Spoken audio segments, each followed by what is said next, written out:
গেল ৫ মাসের ব্যবধানে ২৯% কমেছে বার্ষিক উন্নয়ন কর্মসূচি বা এডিপির বাস্তবায়ন। প্রকল্পের অধিকতর যাচাই বাছাইয়ের কারণে এ সময় এমনটি ঘটেছে বলে জানিয়েছেন অন্তর্বর্তী সরকারের শিক্ষা ও পরিকল্পনা উপদেষ্টা। বুধবার রাজধানীতে এনইসি সম্মেলন কক্ষে একনেক পরবর্তী সংবাদ সম্মেলনে একথা জানান তিনি।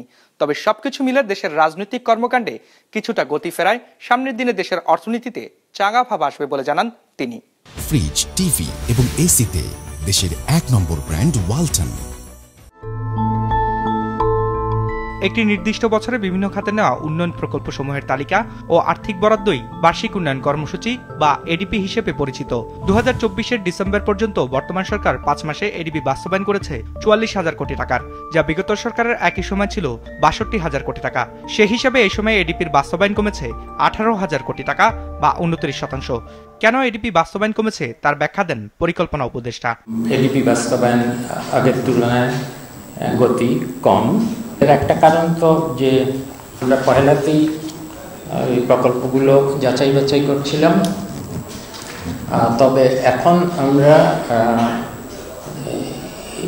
যখন এই একনেকের মিটিংয়ে অনেক দ্রুত বেশি প্রকল্প অনুমোদন করেছি, এভাবে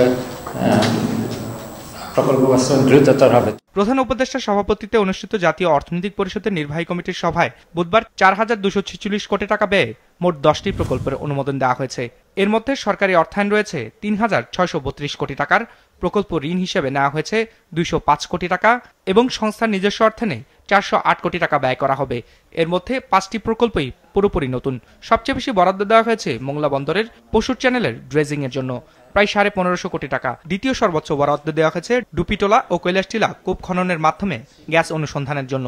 বাকি প্রকল্পগুলোর প্রায় সবই স্থানীয় মানুষের জীবনমানের উন্নয়নে নেওয়া হয়েছে বলে জানান পরিকল্পনা উপদেষ্টা।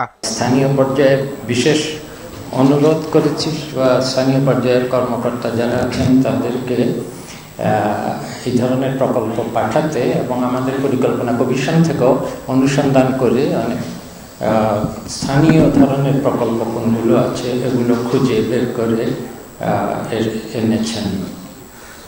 কারণ এখন তো আর এমপিরা নাই, স্থানীয় সরকারও খুব দুর্বল, প্রশাসকরা চালান, কর্মকর্তারা চালান, কাজেই ওদের থেকে অত আসছে না।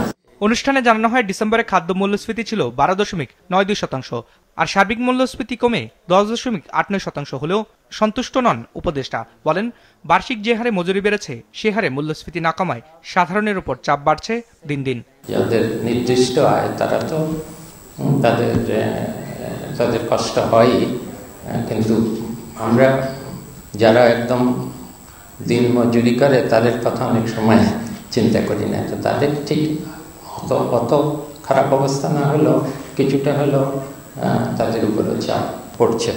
তবে রপ্তানি ও রেমিটেন্সের সুবাতাস ও রাজনৈতিক কর্মকাণ্ডে গতি ফেরায় দেশের অর্থনীতিতে চাঙা ভাব ফিরছে বলে জানান পরিকল্পনা উপদেষ্টা।